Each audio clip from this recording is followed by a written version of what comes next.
for joining me here.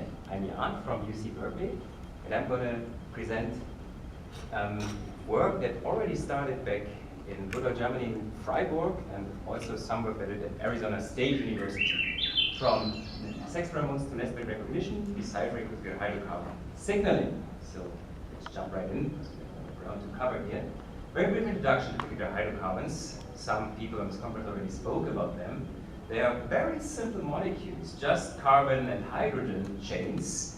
Chemists will tell you how boring they are.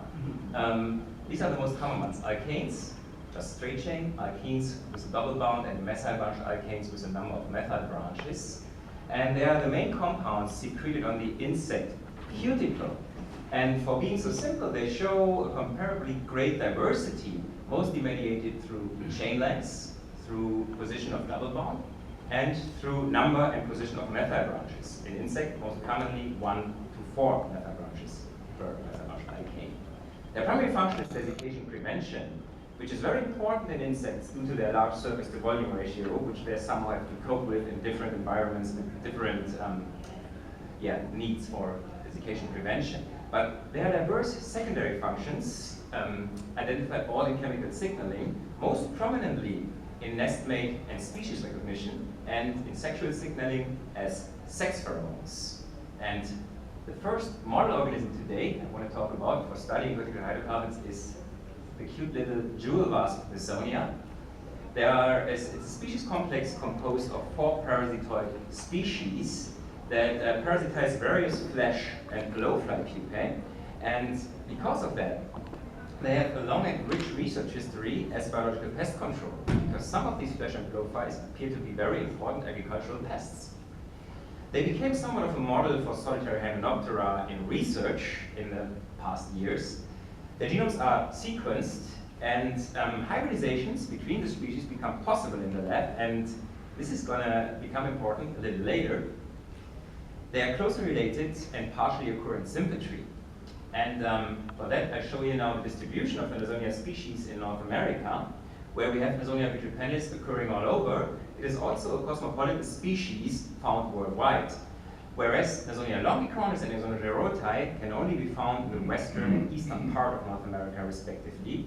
And the most recently discovered one, Nasonia onida, only in these small patches in symmetry with gerotai and vitripennis. This is the phylogeny of Nasonia, where we see that Nasonia vitripennis diverged the earliest, and the other 3 species are sort of closely related sister taxa. And now we already heard a bit of gas chromatography and mass spectrometry, and I want to demystify this a little bit here with a short method slide.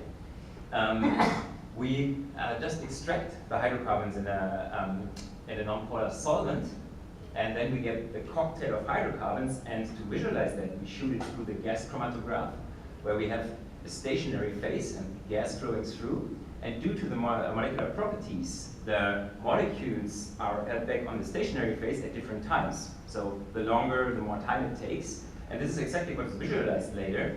So the peaks correspond to the actual compounds, and the retention time somewhat correspond to the molecular weight. In the case of hydrocarbons, mostly the chain lengths. And since it's coupled to a mass spectrometer, each and every peak is then subsequently ionized and fragmented into a characteristic pattern, and this fingerprinting allows us for the identification. And applied that to Nasonia, where we have the hydrocarbon profiles of all species and all sexes, females on the top, males on the bottom. You can already see with your bare eye that there are distinct quantitative differences in the profiles, sex, and species specific. This is of particular importance because the female cuticular hydrocarbons are known to function as sex pheromones. First, it has only been described in vitripennis, and our first question was, is this true for all species? So we applied a little treatment. We completely blanked females of their cuticular hydrocarbon profiles, and then we took blank females and reapplied the cuticular hydrocarbon extract on them and tested the male copulatory reaction between both treatments. And if you see that now, the blank females on the left-hand side are reconstituted on the right-hand side, you can see that in all species, despite Nasonia gerotai, the cuticular hydrocarbons seem to mediate the main sexual function based on the copulatory attempts on our treatments. So, and this was very exciting for us. Wow, we have now a species where the sexual signal function has apparently been lost. And that's where we want to attempt to find the main compounds that are responsible for the sexual signaling function. And if we now see the hydrocarbon variation, just here Vitripennis and Gerotae, and the hydrocarbon classes, and we want to get to the phenotypic variation, now comes the hybridizations that I talked about in the beginning into place.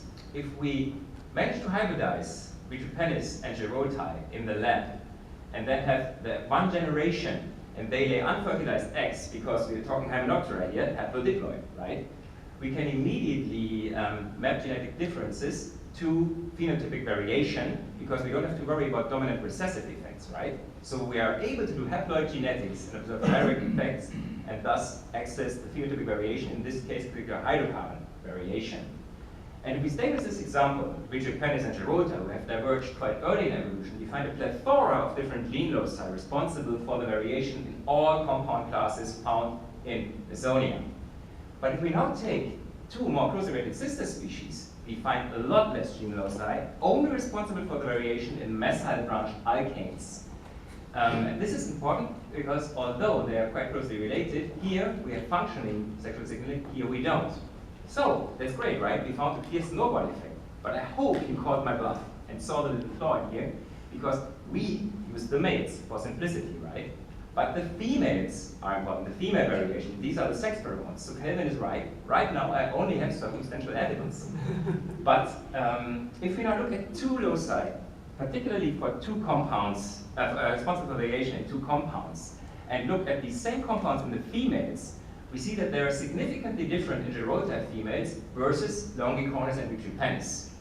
So this is our first hint that these might play a role in the sexual signaling, and interestingly, it might not only be a loss of function that some compounds are not expressed in Gerotae. In this case, the tetramethyl branch alkane, they are expressed in much, much higher quantities. So maybe we also have an anti-aphrodisiac effect. But we're just beginning to dissect that and really get our hands on the main sexual signaling compounds.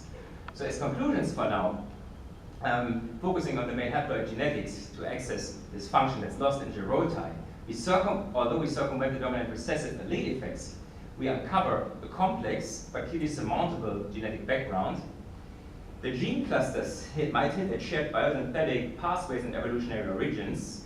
The methyl branch alkanes, larger than 3 carbon atoms, appear to be the most promising candidates, and we still have to elucidate, is it more a loss of function or more anti-aphrodisiac effects that play a role here?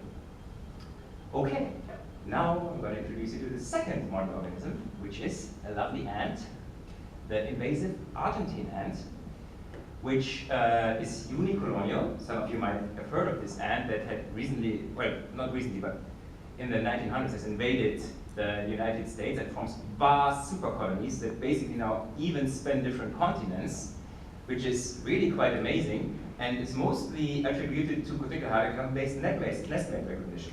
You can actually take an ant from southern Europe and from California, put them together, and they still think they're the same colony, which means they're just not trying to kill each other. So anyhow, there have been multiple secondary introductions of these colonies from Argentina, from their native range, and there is still aggression between supercolonies from the main supercolony and the secondary introductions. And I just want to show you a small subset of our sampling in California. We sampled the main supercolony in Ukiah and in Berkeley, and secondary supercolonies close to San Diego in Southern California. And there's clearly aggression between the main supercolony and the secondary supercolonies. Actually, we are right now in the process of quantifying this aggression and also trying to get a direction which side is more likely to initiate the aggression. I think the undergrads back in the lab are just at it, but we still need to do that. But for now we just know there's clear aggression. That's how we identified the colonies themselves. And if we now take all the Cuticular hydrocarbon differences, the multidimensional differences, and project them in a 2-dimensional space with a non-metric dimensional scaling, we see that they cluster nicely in 2 distinct groups, the main supercolony and the secondary supercolonies, right? And we can now visualize the compounds that most greatly contribute to this clear distribution in this graph. And this is a plethora of different compounds, yet again, But if I walk you through that here, the most important compounds are clearly the ones that are more responsible for the horizontal distribution, because we are not so interested in the vertical distribution, which is apparently more important for differences within the groups. But we really want to see what are the main compounds that separate these two groups.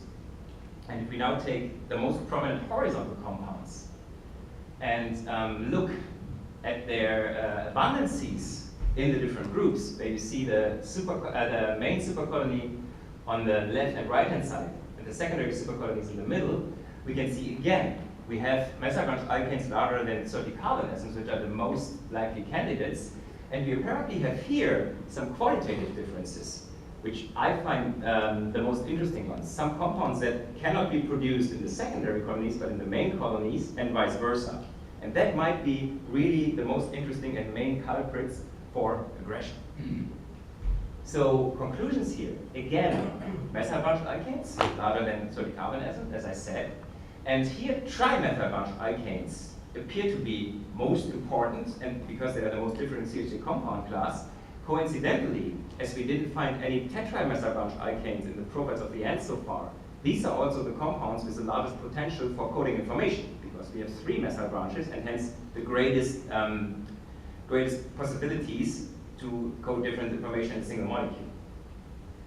Right now, we are also working on the genetic targeting of these nestmate recognition signals. We want to knock out the genes responsible for hydrocarbon analysis and then see what effects we can achieve in both the ant for nestmate recognition signals and in the future also for Nasonia for the sex pheromone signaling. And another work in progress right now is we want to decouple the signaling function from the waterproofing function. Because if you think of it, these are very different selection pressures here. We have on the one hand this ant that has adapted to this wide variety of different geographical regions and hence very different selective pressures for desiccation, but still the signal has to remain constant over a long period of time. So we're doing that right now. We try to visualize a difference in survival under water stress and want to correlate that with different key CH3 compounds. And for now I can tell you, yes, there is a difference between the main supercolony and the secondary colonies, also in desiccation resistance. And we're just in the progress of deciphering, decoupling, and all of that.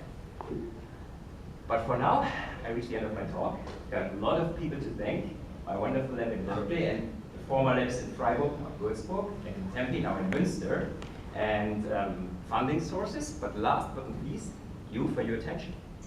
Thank you so much.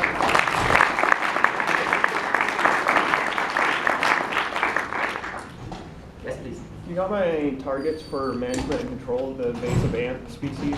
Sorry? Can you comment on any targets from your research for management and control of this invasive ant species? Yes, actually, that's one of the goals. That's how we get our money, right? To say we can somehow control these very damaging invasive species. If we can somehow, if we know the signal and can disrupt the signal, or even have some RNAi, it has been done, like RNAi balls that have been dropped on a specific item that knocks down a certain recognition signal, and that they start to get at each other. That would be, as soon as we get the genetics done, would certainly be a possibility. It's still a little bit of a way to go, but if we understand the signaling better, we can clearly disrupt it. And that would be quite potent if we can just switch friends to foes, right? Mm-hmm. So, great, thanks. Yeah. If I followed it correctly, in the Nasonia, you saw more genetic divergence in the hydrocarbon signal for the ones that exist in sympatry, and the ones in allopatry had less, or do I have that backwards? Divergent. Well,